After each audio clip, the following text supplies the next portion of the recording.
तो आज हम जिस स्नैक का रिव्यू कर रहे हैं वो है तैयब फूड्स के मिर्ची लो। तो चलिए शुरू करते हैं। ओके डर गया यार इनकी शेप तो बड़ी मजेदार है। स्पाइसेस बनी होती हैं, मिर्चें बनी हुई हैं, ग्रीन कलर की भी हैं, इसमें रेड चिलीज भी बनी हुई हैं।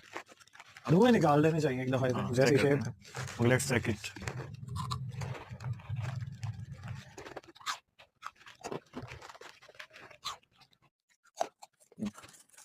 तो कैसा लगा आपको इसका टेस्ट? टेस्ट मुझे ज्यादा मजे का नहीं लगा, अच्छा नहीं है इसका टेस्ट, मुझे नहीं अच्छा लगा।